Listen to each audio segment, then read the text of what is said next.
Buen día para todos los que me conocen para mi canal de YouTube. Hoy estoy muy contento. Voy a entrevistar un amigo que apenas lo conocí, me entregó el corazón. Yo lo conocí en Villa Martelli, en una situación especial. Ahora vamos a saber por qué. Y automáticamente me gané su confianza y me regaló un libro. La verdad que es una linda persona y estoy en deuda con él. Estoy hablando de Ubencio Blanco. ¿Cómo estás, Ubencio? Hola Federico, buen día. Por acá en Caracas, después de pasar casi 2 años en tu lindo país, específicamente en Buenos Aires. Tú sabes que quedé atrapado con el tema este de la pandemia, etcétera. Regresé a Venezuela, estuve unos días y me devolví a Buenos Aires precisamente para hacer la entrega de unos premios del Salón de la Fama de Ajedrez de América, salón del cual yo soy secretario general. Y entonces, bueno, el evento fue allí en la FADA, en Villa Martelli, con Mario Petrucci, parte de la directiva de la federación, maestros internacionales, estabas tú, gente muy apreciada y querida en el medio, donde se le hizo entrega de la medalla de honor al gran maestro Oscar Roberto Pagno, pero también entregamos la de Miguel Neisdorf, Roberto Grau, el de la Olimpiada del 39 y el Club de Ajedrez de la Ciudad de Buenos Aires, el Club Argentino de Ajedrez, el más antiguo de América. Entonces, bueno, en ese momento nos conocimos, fue muy grato reconocer a Federico Madeo, quien ha tenido un programa de divulgación muy interesante y muy visto por gran cantidad de aficionados al ajedrez. Gracias por la oportunidad. No, a vos, Subvencio. A vos, sos un tipazo, como decimos acá. Bueno, yo siempre digo lo mismo. Hago referencia a la fecha de nacimiento del invitado que estoy grabando la entrevista y quién era el campeón del mundo en esa época. Vos naciste un 15 de junio de 1955 y en esa época reinaba Mikhail Botvinnik. ¿Qué opinás de esa gloria? Muy difícil dar una opinión sobre uno de los gigantes del ajedrez mundial, de la historia del ajedrez mundial, múltiple campeón mundial de ajedrez, en una época donde el propio jugador iba construyendo, iba elaborando, generando teoría, y no solo a nivel de apertura, sino en las otras fases del juego. Una personalidad bastante fuerte, con un pensamiento científico muy avanzado para su época. Inclusive tú sabes que él era ingeniero informático, también trabajaba con electricidad, etcétera. Era un tipo que se manejaba en el campo científico, tecnológico, con una gran facilidad en Moscú. Y bueno, formó parte de un equipo de técnicos que dio aportes fundamentales al desarrollo de las primeras computadoras que tuvieron que ver con la inteligencia artificial y su cercanía con el ajedrez.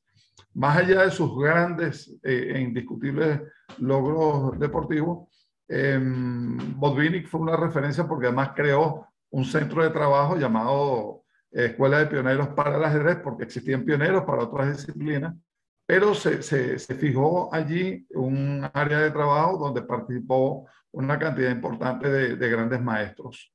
Y bueno, donde jugadores como Karpov, Kasparov sobre todo, pudieron desarrollar parte de ese talento extraordinario que trajeron a este mundo.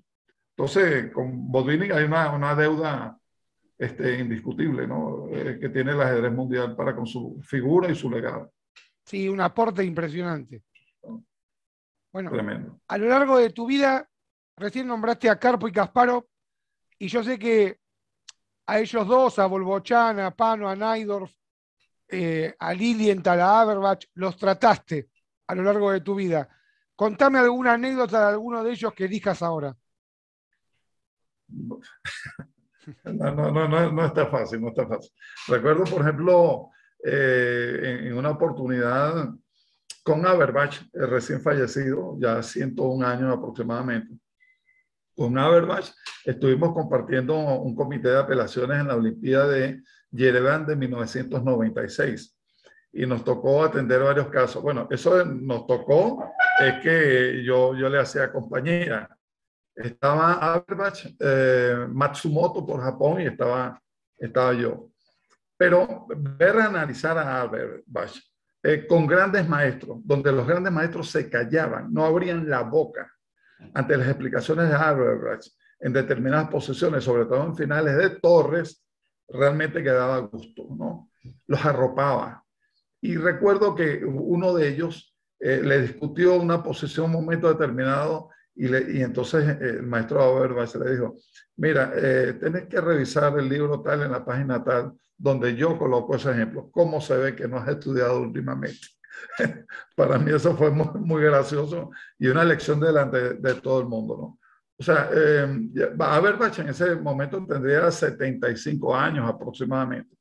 Más adelante, unos 10 años después, es el quien me presenta a Lilienthal, o nos presenta a Lilienthal a un grupo de 3, 4 dirigentes que estábamos allí en el marco del campeonato del mundo entre Topalov y Kramnik.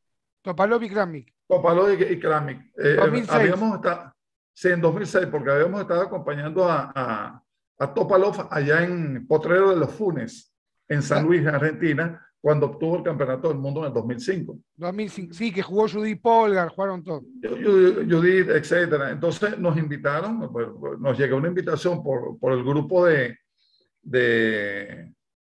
Topalov y también por la FIDE. Bueno, y asistí a mi reunión y ahí me presentó a Lilienthal.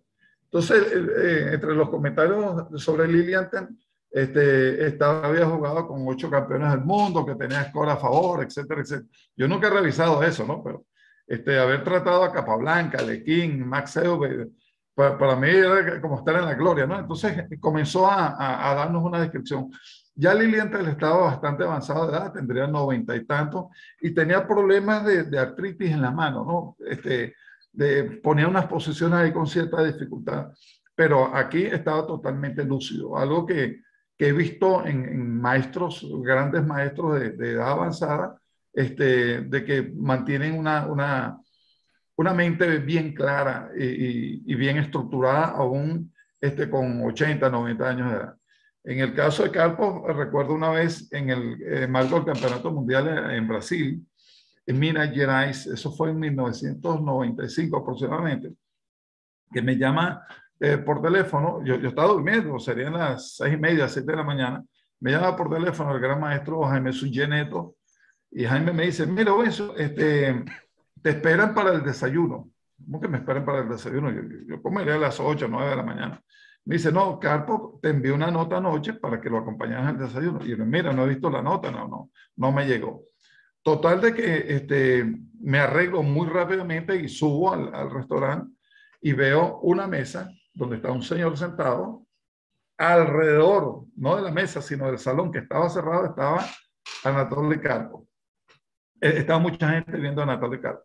Entonces llego, me asomo, estaba Jaime abre, nos hacen pasar y solo en el salón nos saludamos, hola Anatoly, y nos sentamos a hablar.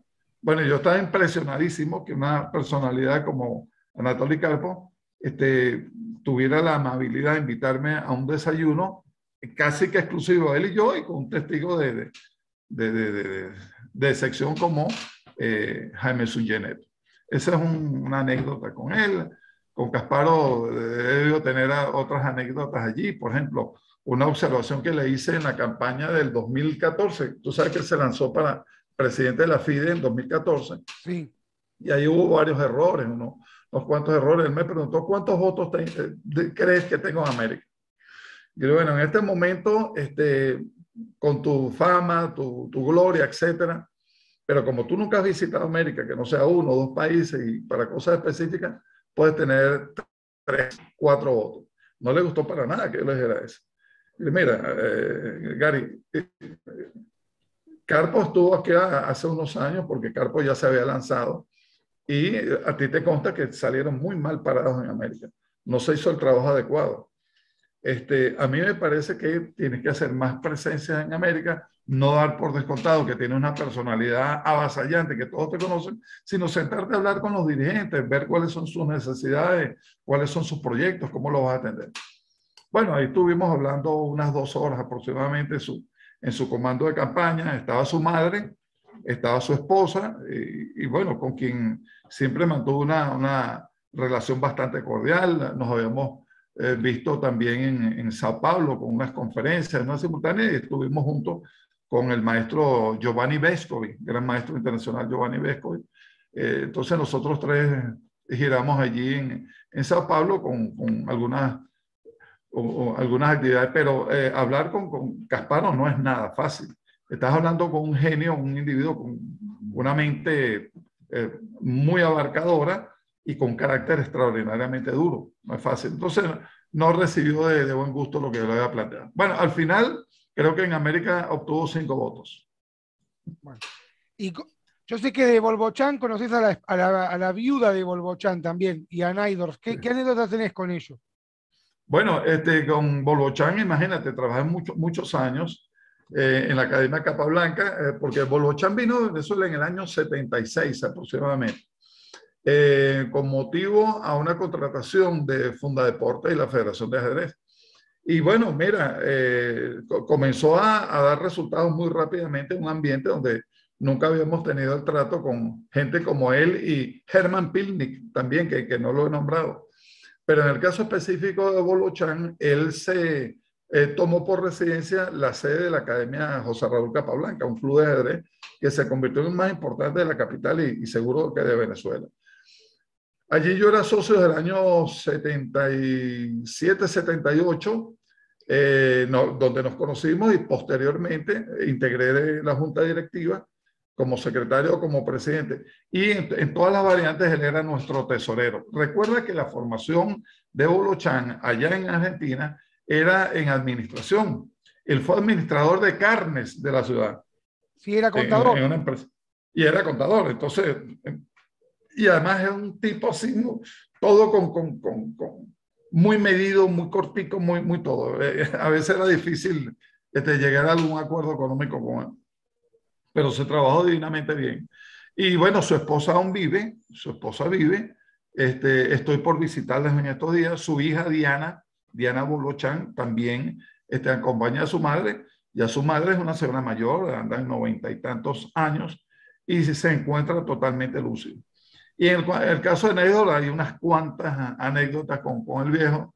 Por ejemplo, en el año 92 estuvimos en la Olimpiada de Manila, Filipinas, y entonces en un momento determinado uno de los árbitros principales, Carlos y Falcón, español, que estaba en el grupo principal arriba, hace una seña hacia donde estamos nosotros y nos dice que está haciendo mucho ruido. Él nos había estado dando un curso de arbitraje, de actualización. Yo era capitán de equipo y árbitro, y bueno, estaba con Carlos. Y entonces, el silent please, porque se escuchaban risas y voces y tal. Bueno, entonces llega y me dice, por favor, y me señala hacia un sector de la sala, al final de la sala, de donde provenía presuntamente el ruido. Entonces voy inmediatamente a mandar a callar a la gente que está allí. ¿Con quién me encuentro? Con Evgen Geller. No, Evgen Geller. Víctor Korchnoi y el viejo Naidorf. Bueno, estaban allí, Geller fumando, Korchnoi fumando, y el viejo Naidorf andaba con el brazo así, entablillado, tenía problemas ahí, se había lesionado el brazo. ¿Tú crees que yo tuve el valor de decirle a esos monstruos, silent please? Ah, imposible. Imposible. Entonces hice así, me retiré, el viejo me saludó, nos saludamos, me retiré y me quedé fuera.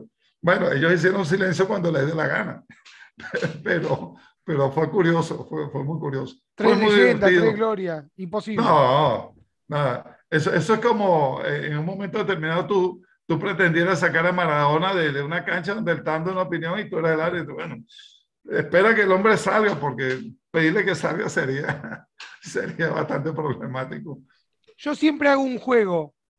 Supongamos que vos podrías tomar un café con una gloria del pasado que vos no lo viste en vida. ¿Con quién te gustaría tomar un café? José Raúl Capablanca. ¿Y le preguntarías algo o lo dejarías hablar? No. Él era excelente conversador en varios idiomas. Era un tipo divino como conversador, un conocedor de una gran cantidad de cosas, fabulaba un poco también, pero sería difícil preguntarle algo en particular precisamente que tenga que ver con el ajedrez. Yo le hablaría más bien de política, de arte, de cultura. Me metería en un campo donde no me atropelle, ¿no? Pero sería fabuloso poder hablar con el Capa, tener alguna comunicación con... De hecho, mi hijo, que vive en Buenos Aires, el menor, su nacionalización, tiene años allá, tiene su José Raúl, y no es por casualidad. Qué lindo eso. Bueno, yo sé que vos admirás a varias personas por afuera del ambiente del ajedrez. Admirás a Mohamed Ali, admirás a Roger Federer, admirás a Mozart y a Mandela. ¿Por qué los sobresalen ellos por sobre el resto? Básicamente por su carácter, por su legado, por sus aportes a la humanidad, que son muy grandes. En el caso de Muhammad Ali, tú puedes discutir sobre número de combates ganados, perdidos, que no mantuvo un invicto, etcétera. Pero era su modelo de acción para la defensa de los derechos civiles, en particular de los negros, ¿no? Su carácter contestatario, siempre beligerante contra lo que él consideraba que no estuviera en línea con su pensamiento, que era un pensamiento más bien liberal, si va, al caso vamos, ¿no? Un individuo que aportó muchísimo, su valor de permitir ir detenido, preso, por que le bloquearan la licencia como boxeador, estando en plenitud de facultades, siendo campeón del mundo, para luchar por los derechos de los negros fue algo extraordinario, un ejemplo. Y por eso dio mucho dolor cuando apareció tembloroso con Parkinson, con la antorcha. Debes recordarlo en una Olimpiada donde fue él quien encendió el pebetero. Atlanta Pero bueno, 96. Atlanta 96, un hombre que representó toda una época, los años 70, 80, las grandes convulsiones que se dieron en Occidente, en particular en los Estados Unidos. En el caso de Mozart, a Mozart le dediqué un libro en honor a su 250 aniversario, porque me parece que dentro de los músicos, además de ese talento excepcional, y que muchos más adelante lo ligaron a Capablanca, en el sentido de que Capablanca era el Mozart del ajedrez, y ahora, más recientemente, le han colgado ese título a Magnus Carlsen. Yo creo que Mozart dio unos aportes extremadamente significativos y relevantes, aún muriendo a los 37 años. Murió muy joven, se nos fue muy joven Mozart, y un talento indiscutible en la música. En el caso de Mandela, por su ejemplo político, también a favor de la lucha de los derechos civiles, en un momento tan complicado como los años del apartheid en Sudáfrica.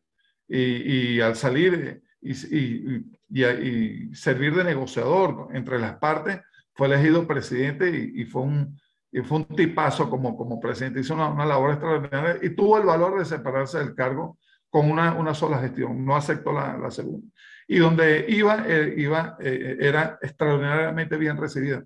Inclusive en las Naciones Unidas, donde los sistemas de seguridad evitan que en las escaleras, por ejemplo, hubiera gente, eso estaba que no se movía nadie. No había forma de pasar a Mandela de la entrada del Salón de las Naciones Unidas a su puesto, porque la gente evitaba, todo el mundo quería ver y tocar a Mandela, y con un respeto extraordinario. Presidentes que aguantaban sus llamadas de atención, sus regaños, públicas y privadas, y le consideraban. ¿Cuál es la otra persona que tenemos? Roger Federer, un atleta, un tenista excepcional. Ahí, hemos tenido el honor de ver a los mejores del mundo, a Federer, Nadal, Djokovic, grandes, Del Potro, argentino, grandes. Pero me parece que el modelo Federer es extraordinario y creo que todavía le queda algo por dar. Bueno, en tu juventud practicaste vóley. ¿Qué recordás de eso? No recuerdo mucho porque esa es una juventud lejana. No, no tanto. Una juventud lejana. Bueno, pero a nivel de secundaria y universitaria, nunca clasifiqué para la selección de mi país, nunca llegué a esos niveles porque estaba contaminado por dos elementos. Primero el ajedrez y segundo el teatro. Estuve en teatro unos 3 años en el Pedagógico de Caracas y debí abandonarlo también, o era el teatro, el ajedrez y los estudios, entonces me quedé con el ajedrez y los estudios, y bueno, ahí fui desarrollando como dirigente, inclusive te digo lo siguiente, eh, cuando me gradué en biología, obtuve una invitación de parte del Instituto Venezolano de Investigaciones Científicas, el más importante del país, el IBI, para que entrara como estudiante graduado y comenzar a hacer una maestría en biofísica y bioquímica, porque yo reunía ese perfil, ya yo había trabajado en el área de la investigación. Pero cuando la cosa comenzó a ponerse más seria y más dura, vi que había un choque tremendo entre mis estudios de biofísica y bioquímica con el ajedrez. Y adivina tú, ¿Qué pasó? abandoné biofísica y bioquímica y me quedé con el ajedrez. Bueno, Y no me arrepiento. no, está bien. No me- Bueno, aquí estamos. veo que No, no, publicás. no, no, no me hubieras entrevistado. Seguro que no. Sí, sos una gran persona. Gracias. Veo que publicás muchos artículos en Chess Base y recuerdo uno que vos hablás de la enseñanza del ajedrez desde el enfoque del aprendizaje activo.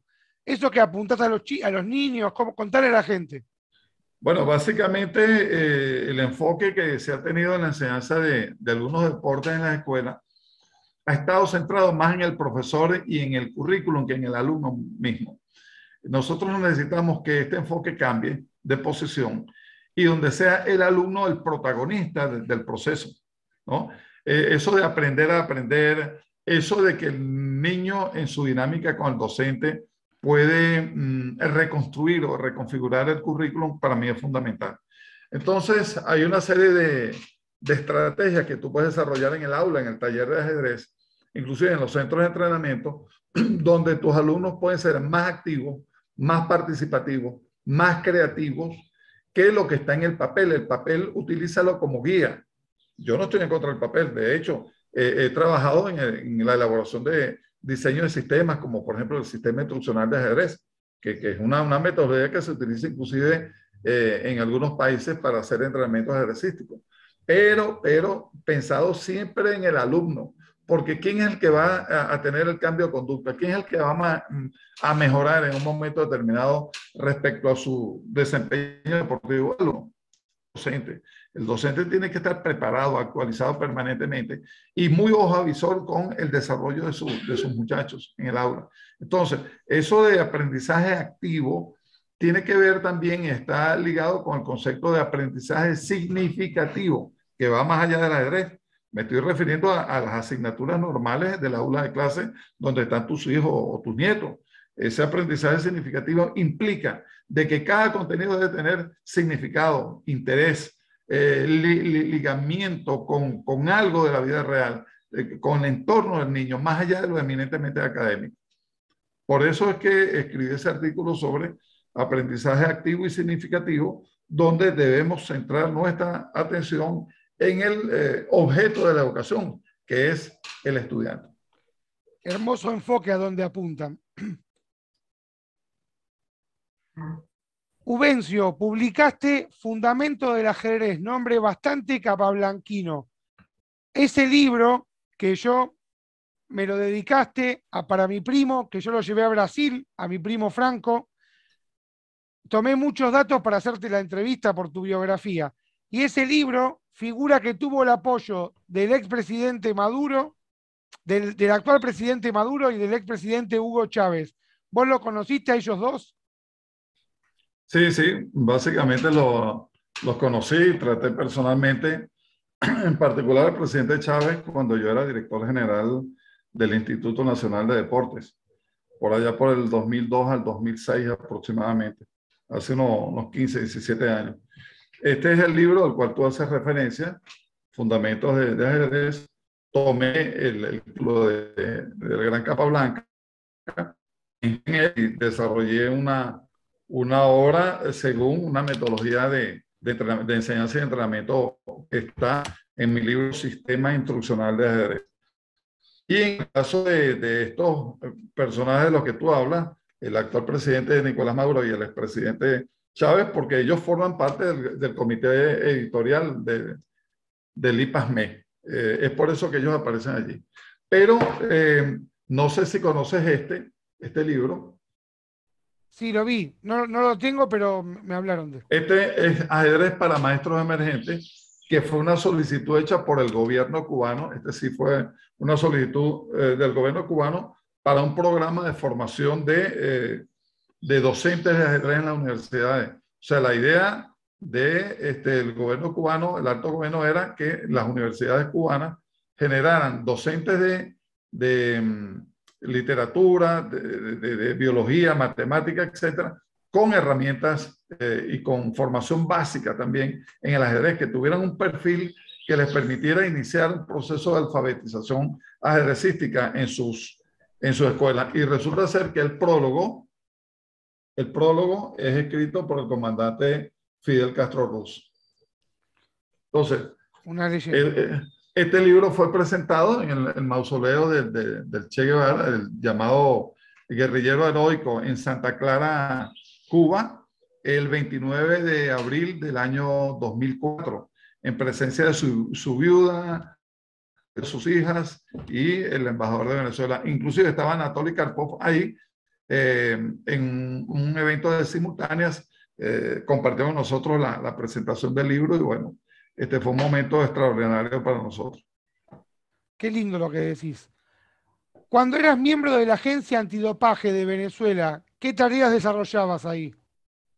Básicamente, mi trabajo fue organizar el estatuto del comité y trabajar con el área de que es lo fundamental.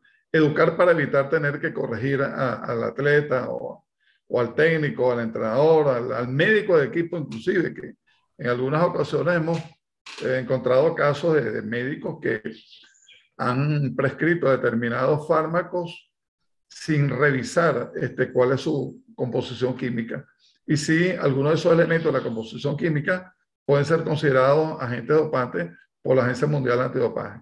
Pero básicamente estuvo orientado hacia la parte de educación. Y bueno, posteriormente salí del cargo, vinieron otros compañeros que tomaron posición del mismo. Pero respecto a esos dopajes, te puedo decir que soy firmante por mi país, por Venezuela, del primer Código Mundial Antidopaje que se firmó en la ciudad de Copenhague, en Dinamarca, en marzo del 2003. Marzo del 2003. Y en para el 2004, y por necesidades del Instituto Nacional de Deporte, del cual yo formaba parte, se publicó este libro llamado Juego Limpio contra Dopaje en el Deporte.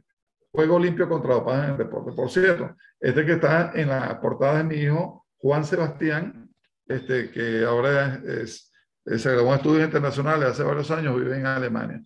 Pero este libro de Juego Limpio tiene una base fundamentada en lo que es los conceptos del fair play, el espíritu deportivo, el movimiento olímpico internacional, etc.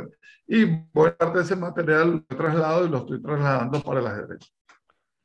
Fuiste editor jefe de la revista científica Siglo XXI. ¿Qué se difundía en esa revista?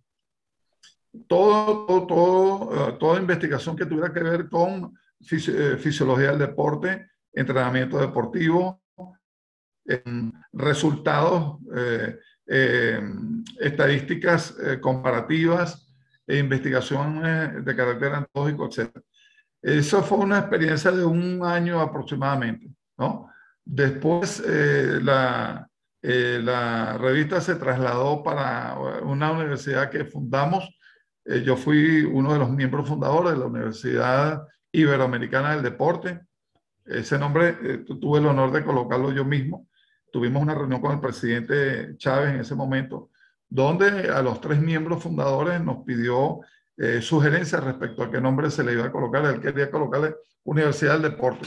Y yo le dije, Universidad Iberoamericana del Deporte, presidente, y bueno, así se escribió. Sin embargo, por intereses políticos, después que esa universidad se fundó con ese nombre, 3, 4 años después, inclusive con el fallecimiento del presidente Chávez, más adelante le cambiaron el nombre a Universidad del Sur, y creo que perdió gran parte de su encanto y de su importancia nada más con este cambio. Qué pena. Como Sí. miembro ejecutivo de la FIDE, ¿qué tareas desarrollabas? No, básicamente formaba parte del Consejo Ejecutivo donde participan presidentes de los continentes. Cada continente tiene un representante del presidente, algo así como un deputy. Participan los presidentes de zona y los miembros de las comisiones más importantes de la FIDE. Yo durante ese periodo fui miembro principal, presidente de la Comisión Mundial de Ajedrez en la escuela. Y bueno, allí se tomaban decisiones de carácter político, organizacional, ¿no?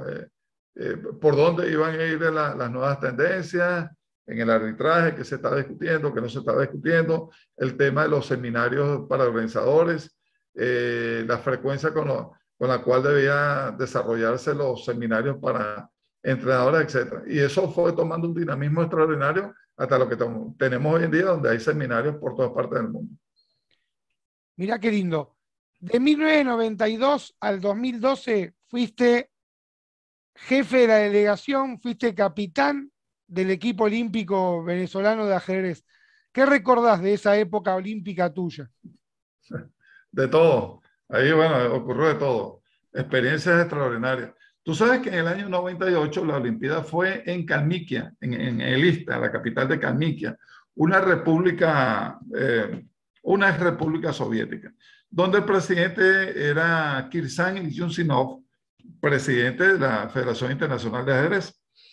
Y bueno, mira, se nos hizo muy, muy difícil la llegada a Kalmykia por un cambio de vuelo que tuvimos en Barajas. Suspendieron vuelos, llegamos con atraso al alojamiento, bueno, allá a Lista. Y bueno, como a la hora de nosotros estar durmiendo, porque llegamos como a las 11, 12 de la noche, nos tocan la puerta y me dicen, mire, capitán, en el pareo a usted le toca con Israel. Y yo, ¿con Israel? Sí, bueno, ajá, ¿cuál es el problema? No, que el problema es que mañana es sábado. Israel tendría que jugar ese torneo, esa partida, para no alterar el pareo, tendría que jugarlo en horas de la madrugada. Y le digo, bueno, ¿cómo ahora? No se preocupe, le da tiempo de arreglarse. En 2 horas lo esperamos en la sala de juego. Bueno, mira, tuve que levantar el equipo sin poder protestar ni nada, porque ese era el pareo, y me voy con mi equipo a la sala de juego a jugar contra Israel, un equipo muy superior desde el punto de vista técnico, y yo con un equipo que además no tenía el nivel técnico de los israelíes, estaba más dormido que despierto. Por supuesto, perdimos creo que 3-1 o algo así, nos pasaron la aplanadora. Eso es una de las tantas cosas que nos ha ocurrido, o me ocurrió a mí como de equipo. Qué lindo lo que decís. Del ajedrez femenino, ¿qué opinás? Bueno, puedo opinar una gran cantidad de cosas, ¿no? Una de las cosas que, junto con el ajedrez en la escuela, es una de las cosas más lindas que hay en el ajedrez. Pero he estado haciendo promoción a favor del empoderamiento del ajedrez femenino hace varios años. Me gusta Inclusive, eso. en enero del 2019 le envié a la presidenta de la comisión, la gran maestra Eva Rekova, y al presidente Arkady Borkovich, un proyecto en el cual le explicaba la necesidad histórica que tenemos para desarrollar un programa de empoderamiento de la mujer en el ajedrez. Porque la queja normal es, bueno, la mujer tiene un menor nivel técnico de juego ante el hombre, entre las primeras 100 figuras clasificadas solo hay una mujer, entre las primeras 1000 solo hay 10. Perfecto, todo eso es cierto. Sí, pero hay otras áreas como el área política, como dirigente, como elemento que forma parte de las distintas comisiones de trabajo de las distintas directivas de las federaciones nacionales, inclusive de la Federación Internacional de Ajedrez. Hay cargos para entrenador, hay cargos para organizador, para comunicador, para protocolo, para una gran cantidad de cosas. Entonces, he estado hablando desde hace muchos años con grandes maestras, por ejemplo, el caso de Claudia Mura. He hablado con Claudia, mira, Claudia, tenemos esto, ella se ha mostrado interesado, con Carolina Luján también, y otra de las chicas del equipo argentino, con las chicas aquí en Venezuela. Logramos incorporar la creación de la Comisión del Ajedrez Femenino en el marco de los estatutos de la Federación Venezolana de Ajedrez. Existe una Comisión de Ajedrez Femenino, liderada por una maestra internacional llamada Beatriz Noguera, que es profesional del derecho además. Se han estado interesando en ver la posibilidad, sobre todo con aquellas niñas que comienzan a abandonar el ajedrez entre los 16 y 18 años aproximadamente, es la gran curva de deserción. Bueno, pero un momentico, no sigas como jugadora, pero ¿por qué no te vienes a promover ajedrez con nosotros, a difundirlo, a servir de ejemplo, como docente, como entrenadora, como instructora, etcétera? Hay una serie de campos dentro del ajedrez que ustedes no han explorado. Vamos a hacer lo siguiente. No te vamos a regalar nada, sino que te vamos a dar la oportunidad para que tú te formes, para que te informes y te formes como un elemento de cualesquiera de esos grupos de trabajo. Protocolo deportivo. Necesitamos gente que haga protocolo deportivo de calidad. Bueno, que nada mejor que una dama, una mujer ajedrecista en el protocolo, compartiendo con otros compañeros.